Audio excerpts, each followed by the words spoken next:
All righty. So we are going to be talking about best practices as you head into this new year. Okay, I think a lot of people, I'll put myself in here, we're looking to get out, we're looking to get our business out. We realize that speaking is I think I can speak for all of us, a viable way of getting the word out about our business. So what can you do? What have I learned over the last year that I can apply towards this year? Some of this, some of you will have heard because you've come to some of the sessions before. So I'm just going to say all 6 of these, if you've been to the different sessions, not all of them are going to be all 6 new stuff. But some of you who are new, or maybe you just haven't come, you haven't. Okay, so that's my disclaimer. Let me go in. There is no order. There is no order, but let me set the stage for this first one. The first best practice is what I call the Texas two-step. And you actually have to do it that way. Okay? Because it's my process for getting business. Okay, and how it works. So let me start off with a framework and then I'll deep dive into it. Okay, so number 1, the framework. How you want to get a speaking gig, regardless of if it's paid or not, regardless if it's paid or not, it's very easy. You have a lead source. It might be a website, it might be a referral, it might be from your personal network, whatever. A lead source that leads to a discussion, right? They see you, you figure something out, maybe they do something on your webpage, they give you a call, you're having a call with these people. Okay. From there, now this is on the paid side. On the free stuff, not as much. This is the paid stuff. Okay, just so you know. No one's giving you a check before they talk to you. All right, so just so you know. It leads to a discussion.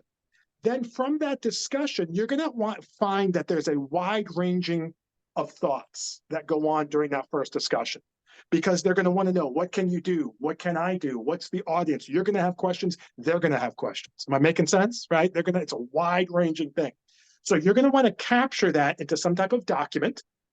And then the last thing is you're going to want to have a second discussion.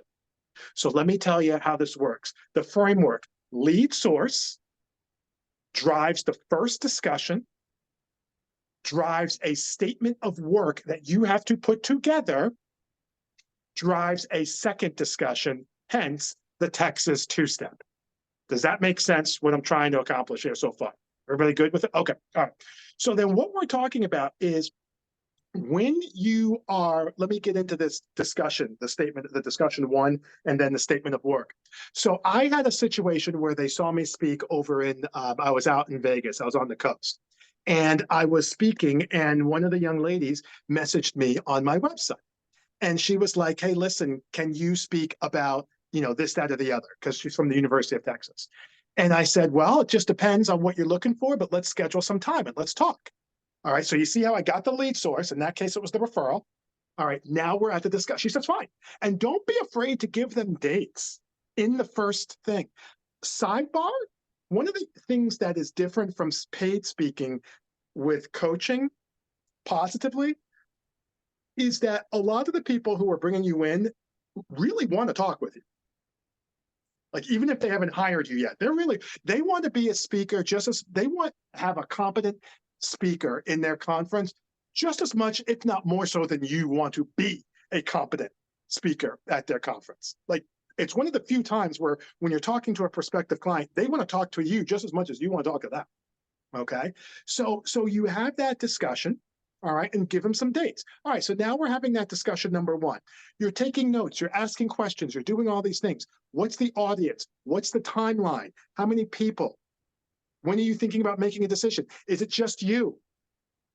Here's the budget question that I like to ask.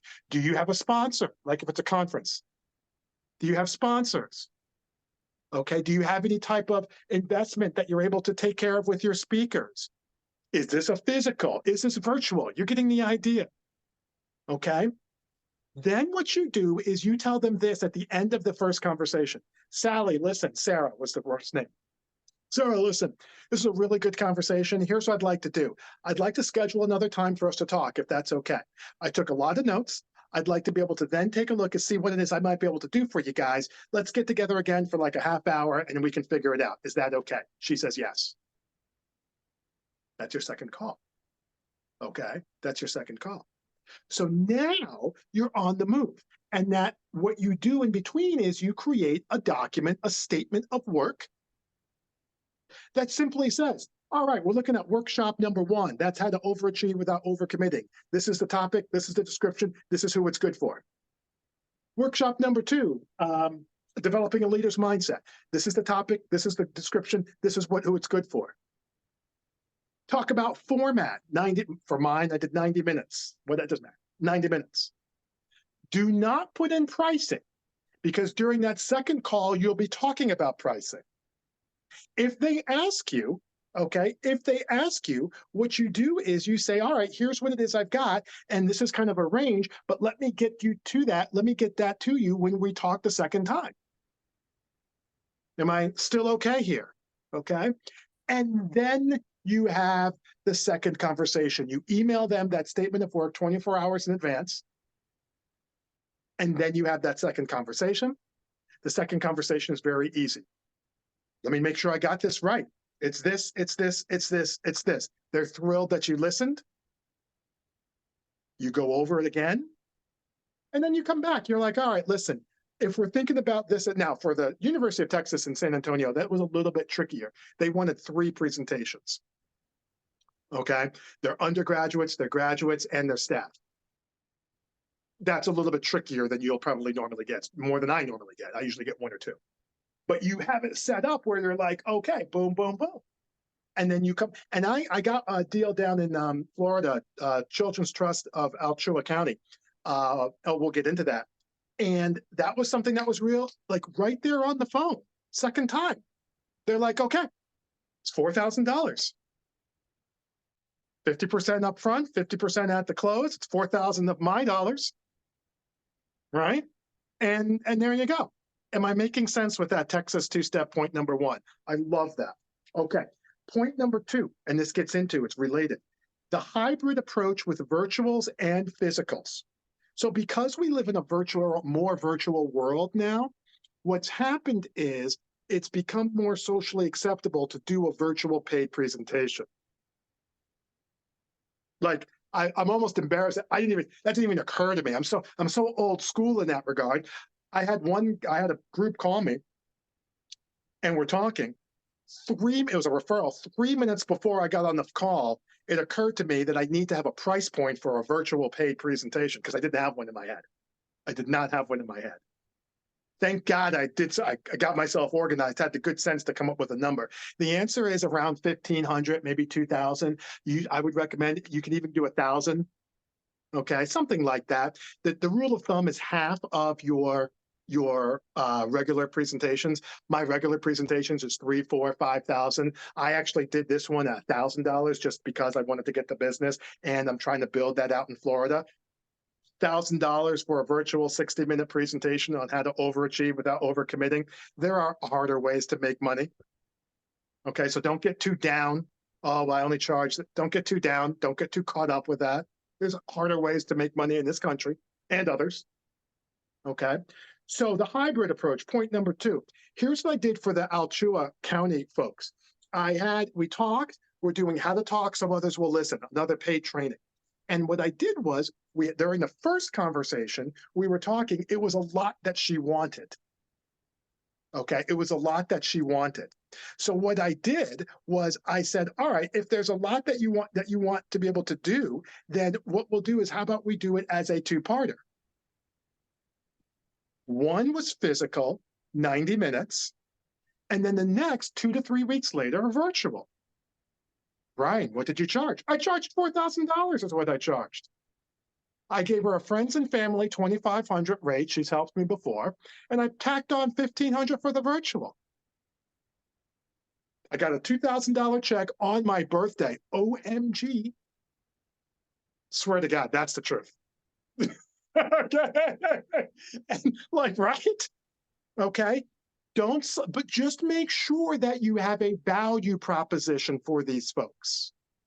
Don't just go in there and say, I was on this mastermind call with Hilliard, and it sounds like he figured out a way to get more money from you people, $5,000. That's not what I said. The physical is going to be a lot more hands-on, workshop oriented. We're going to break out into groups, role playing. I don't know. I shouldn't say role, but it could be role playing. I don't know about that yet, but you get the idea. And then the second is going to be getting into some other different things. Don't sleep on that. That's number 2. It's great. Number 3, is this the one where I talk about the breakthrough? Hang on for a second, because I love this one. Best practice. Yeah, okay, no, we're not at the breakthrough, but we'll come up with the breakthrough. Number 3, you know what? Let's go to the breakthrough. Number 3, this is a breakthrough I had recently. I was challenged with why I felt like I was not charging more money in my paid speaking. What, Brian? You're not charging more? I'm charging money. Let's be clear. I was challenged why I wasn't charging more money. Let's be clear. First world problem. Okay, so it's okay. I was challenged with why I wasn't charging more. And I won't bring you down the whole road, but for me, I'm speaking for myself, what I realized was it wasn't imposter syndrome. It wasn't anything. It wasn't any of that. You know what it was? It was very simple. You might relate to this. I like getting a good deal on things. As some of you know, I regularly get 30 to 50% off on retail online sales. I don't know why. I just attract it. I got my massage gun for $69. It's a $140 product. I don't know. Okay. So what happens is I like getting a good deal. I don't mind paying money for stuff, but I like getting a good deal. So you know what I did? I said, you know, if I like getting a good deal on things, I want my prospective clients, speaking specifically, to get a good deal. And I was artificially lowering my price. Isn't that interesting? I didn't even realize it. I'm sitting here, I came up with this last year. I didn't even realize it. So then what I had to do was, what do they say? Knowledge is knowing, right? But you got to do something about it. So then what I did was I was like, all right, what is it that I need to be able to do? Well, how about I create a good deal for my prospective clients? We're talking all paid speaking now. I understand how to do this on the coaching side. Brian, you got Dr. Meisner from BNI charging 15 large. You got your friend who's an Olympian charging 18 large. That's more than your car. I paid my car off, by the way, but it's more than your car. What is it that you need to be able to do? So here's what I did. And I would encourage you guys to think this, because you might be, well, I don't know if I want to charge this. Just add good stuff. Brian, what kind of good stuff can you add? Let me give you some ideas. You can add copies, if you have a book, copies of your books. If you don't have a book, you really want to think about creating one if you're going to do paid stuff. We can talk about that. Okay. Copies of your book. If you want, do it in an audio format. You can do this in an audio format. So you can actually have your book in an audio format. That way you're not mailing stuff out and taking on costs. Okay. What else?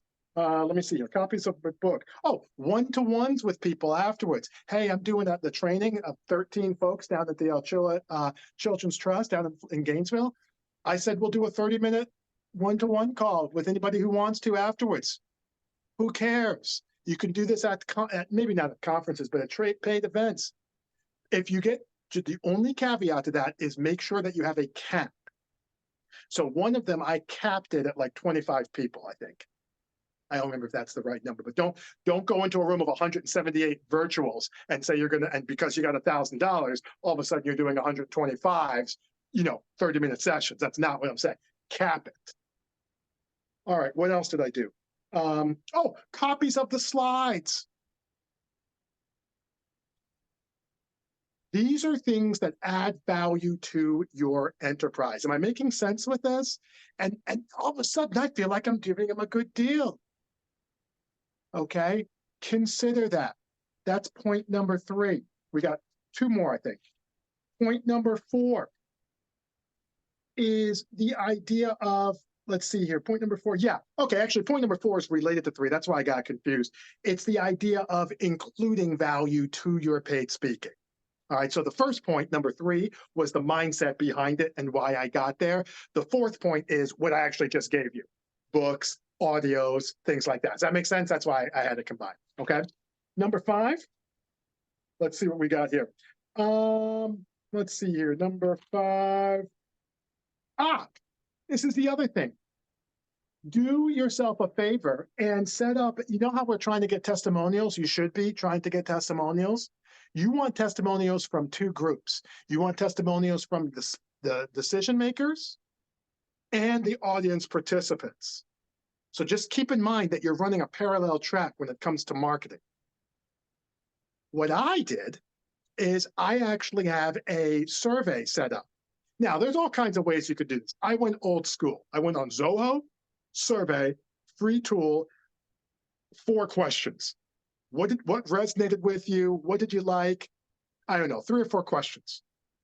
I included that link, all right? I included that link with all the other resources that these folks are able to get. Remember we said we're building a deal for them. Remember that?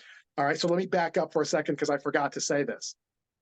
Logistically, where do you put all this stuff? The books, the calendar link, all that. You put it on a Google Drive folder separate for that group. I forgot to mention that. That's important. So I have, it was the Florida Resource Development Council. So I have an actual folder with their name on it. And what I did is I put in my Overachieve audios. I put in a calendar link specifically for them. Pro tip, create a separate calendar link with them as the title. You're going to get people coming in on your calendar. You're not going to know who the heck they are. But if you see them on XYZ speaking engagement, okay, I don't need to know who they are. They were at you see what I'm saying? Otherwise, you'll be all disoriented. And then you put all of that in one folder. I put the survey in that Google Drive folder. Everybody cool with this? Everybody understand what I'm saying? Okay, we put it right in there, okay? And then you now have a survey for your participants. And here's what you do. When you're having another call with your meeting planners on the back end, you're talking to them again, which you should be doing. First time you talk to the meeting planners, before the session, and then after the session, you should be doing that. You come to the table, hey, listen, I've got some feedback from some of the things. I can share with you what they thought. They want to know that just as much as you want to tell them. Okay, they want to know what they thought, and you tell them. Zoho, survey, free tool, it's like 3 or 4 questions, okay? And then last but not least, and I believe this is number 6, I'm pretty sure it is. Last but not least, and then we'll open it up for a little open forum here. Last but not least, virtuals. Now we're off the paid stuff for a second. Virtual, free. We're off the paid. One of the things that we talked about is really simple. I started doing this, like I said, last year. What I used to do was I'd be on these virtuals, I would do a presentation, everyone would be happy, blah, blah, blah, blah, blah, and I wasn't really getting as much like traction. Virtuals, the physicals, yes, the virtuals, the first few times I was being challenged. I don't mind saying that. I didn't know, okay? So here's what I do now. The first few slides, I introduce myself. I won't get into the format, the 5x5, that's a separate conversation, whatever. But during the first few slides, I introduce myself, tell them who I am, what I'm all about, why they should want to be here, what the problem is. And then what I say is this. Now, I know we're here on a virtual event, and what I like to be able to do is turn this also into a little bit of a networking opportunity. That way, if you guys want to touch base with each other, or if I want to be able to touch base with you, or if you want to touch base with me. So here's what I'm going to say.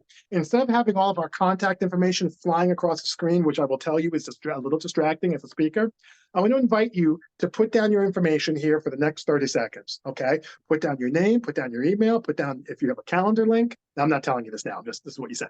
Put down your name, put down your email, put down your calendar link. If you want to put your phone number, that's great. People do that. And what you really do if you're super smart is you get them to self-select. So for me, who am I looking for? People who are speakers. So if you're, and also if you're a speaker, put a Y down.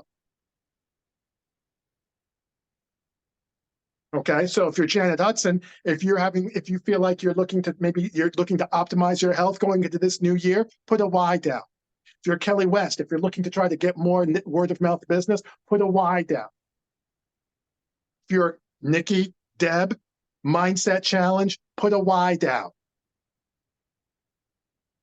Am I making sense with that? What you get on the back end, if you're in corporate right now and looking at maybe making a change and you're Sarah Roy, put a Y down. What you get is you save that chat for obvious reasons. And then all you're doing is following up with people. Hey, it's Brian. Thanks so much for coming out to our event the other day, or later on that earlier today. I know that you had talked a little bit about doing some speaking and stuff like that. If you'd like, we can schedule a one-to-one. I can share with you some best practices that I've picked up, and you can share with me where you are in your journey. Okay. A lot of the times you'll hear me, for those of you guys who spent some time with me, you'll know that I'm big into sports, specifically basketball. And what they talk about is there's certain areas on the court where you're more likely as a player to be able to hit just for whatever reason. Okay. And they call that getting to your spot. Now, if you're Kawhi Leonard, you have like 15 spots on the floor where you shoot 70% from the field if they don't guard you. It's almost impossible to stop Kawhi. As a speaker, our spot is being able to engage them one-to-one with a call. I was going to say over the phone, but on Zoom. So all we're doing, this is free stuff now. All we're doing, and getting to paying clients without being pushy, all we want to do is get to that spot. That's all we're trying to do. But we have to be educating and entertaining so that they want us to be in that spot. I'm not going to sit there and listen. You ever have that? You listen to somebody talk, it's like an encyclopedia. You're sitting there. I'm thinking to myself, Baxter probably will do a better job of this. But okay, I'm still sitting there watching them. Okay. And you're like, I need to get off the phone or Zoom or do this Kelly West signature move, say that the Wi-Fi went down. I actually did that once. I can't tell you where it is because they don't know that I did it. But I actually said, I got on a call. It was boring. I couldn't believe it. After 2 minutes, I'm thinking to myself, where's Baxter? After 5 minutes, I'm like, oh my gosh, I can do the Kelly West signature move. 6th minute, boom. You got to do that move quickly because it's an easier story.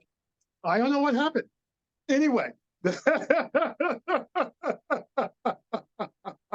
That's what you've got. That's what you've got. Okay. Does that make sense, everybody? Let me recap this, and then we'll open it up for a little open forum. And I'd love to hear your feedback on this. So hold on. What resonated with you? What you like? All right. This is best practices. Number 1, Texas 2-step.